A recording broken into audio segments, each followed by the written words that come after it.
You hatch into the Cambrian Ocean and immediately start swimming, not because you understand anything, but because your body doesn't give you a choice. The water around you is full of movement, soft shapes drifting past, others crawling along the seafloor, none of them fully adapted to what's coming. You don't recognize prey, you don't recognize danger, you just react. Something moves below you, and without hesitation, your appendages snap forward and grab it. It struggles for a moment, then disappears into your rotating mouth. That's the first thing you do after being born, and it won't be the last, because in this ocean, everything is either learning how to kill or learning how to survive being killed, and soon you're going to run into things that are getting better at both. At first, everything is easy. The ocean is full of soft-bodied creatures that don't have defenses yet. Worm-like animals drift too slowly. Early arthropods crawl across the sediment with no real protection. Even the ones that try to hide can't react fast enough when you move in. You don't need strategy, you just move, grab, and grind. Weeks pass, maybe months. You grow, bigger, stronger. Your appendages are stronger than anything else in this ocean. Your eyes track movement from every angle. No blind spots, no weaknesses. Everything reacts the same way when it sees you. It runs. That's what being at the top feels like. Not power, just the absence of resistance. You stop noticing the small things, the way some creatures press flat into the sediment, the way others move just a little faster than they used to, the way the water feels different near certain rocks, like something is waiting, but you don't notice. Why would you? Nothing has ever had a reason to surprise you. Something moves in front of you. At first it looks like easy prey, small, soft, drifting just above the seafloor. You accelerate, your appendages open, ready to grab. Then it turns. 5 eyes stare back at you, not in unison. Each one shifts slightly, tracking movement in a way you don't understand. A long, flexible appendage extends forward, picking at the water, pulling tiny particles toward its mouth. It doesn't flee, it doesn't freeze, it doesn't react at all. You close the distance anyway. Your appendages snap forward and miss. It folds in a way you didn't predict, its body bending just enough to slip past your grasp. For a moment, it hangs there, still, watching. Then it drifts away, completely unharmed. You don't chase it. For the first time since you were born, you hesitate. One of your eyes catches a faint movement along the seafloor, a trilobite. It freezes instantly, flattening itself against the sediment, trying to disappear. That works on most predators here. You glide closer anyway. Your appendages snap shut around it, lifting it slightly off the bottom. It curls into its shell, locking itself tight, waiting. You bring your mouth down and start to rotate. At first, nothing happens, then a crack forms, then another. The shell gives in, slowly collapsing under the pressure until the inside is exposed. The body softens, breaks apart, and you pull it in without stopping. It works, every time. For a while, that's your life. You move constantly, feeding over and over again. There's no real threat, nothing that can challenge you directly. In this version of the ocean, you're as close to a top predator as anything can be, but the ocean doesn't stay the same. You notice it during another hunt. You grab a trilobite the same way you always do, pinning it in place as it curls up. You bring your mouth down and start grinding. But this time, nothing happens. You push harder, your mouth rotating faster, but your spines slip against the surface. The shell is thicker now, reinforced. The trilobite suddenly breaks free and drops into the sediment, disappearing before you can react. You follow for a moment, but it's gone. That has never happened before.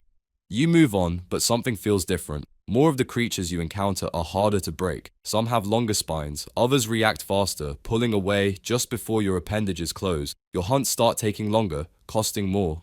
Then, for the first time, something fights back properly. You're moving along the seafloor when the sediment beneath you suddenly shifts. Before you can react, a massive worm bursts upward, its circular jaws opening wide as it lunges toward you. You jerk backward, your body flexing hard as you push away. The jaws snap shut just in front of you, missing by a fraction.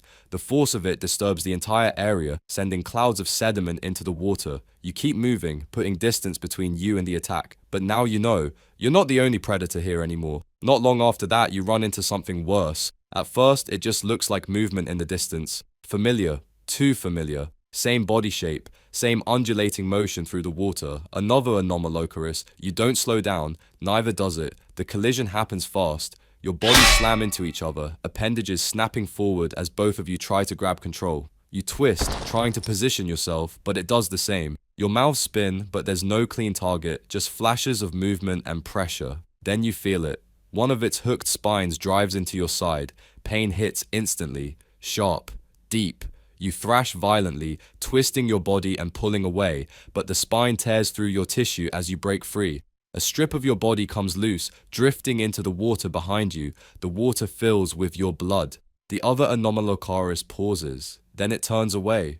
There's no reason to keep fighting. You're already damaged. You keep moving, but now every motion pulls at the wound. It doesn't close. The water keeps it open, and with every movement, more blood leaks out. And something notices. Small arthropods begin to gather around you, drawn in by the scent.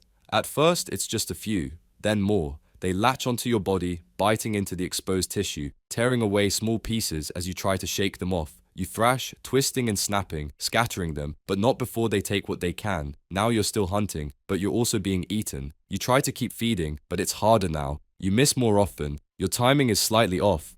Prey that would have been easy before slips away just before your appendages close.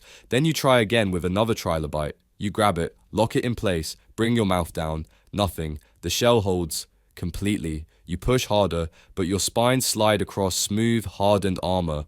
The trilobite suddenly kicks free and disappears into the sediment. You don't chase this time. You can't afford to. Your energy is dropping, and you're not replacing it fast enough. The wound slows you down. Your movements feel heavier now, less precise. Then you see it again, the same Anomalocaris. It recognizes you, and this time you're weaker. It accelerates straight toward you. You try to turn, but your reaction is just slightly too slow. The impact hits your side, and your body twists violently from the force. One of your eyes collapses under the pressure. Half your vision disappears instantly. Now everything is wrong. Distances don't make sense anymore. Movement is harder to track. You react too early or too late. Never exactly when you should. You try to hunt. You miss. Again and again. Each attempt costs energy you don't have. Your body starts shutting things down slowly. Your muscles respond slower. Your ability to stay suspended weakens, and then you realize you're sinking. You push upward, trying to correct it, but your movements aren't strong enough anymore. The seafloor rises toward you, and you settle into the sediment in a cloud of disturbed mud. You try to swim again, your body responds, but too slowly. They arrive almost immediately. Scavengers, small bodies crawling over you into your wound, pulling away pieces of tissue as you try to move. Your mouth still turns weakly. Your remaining eye still detects movement. For a while, then both stop. Within hours, there's nothing left of you but disturbed sediment and fragments of your body scattered across the seafloor. You were one of the first apex predators to ever exist, perfectly built for a world where everything was soft, slow, and defenseless. But that world didn't stay that way, and you didn't lose because something stronger appeared. You lost because everything else adapted, faster than you did.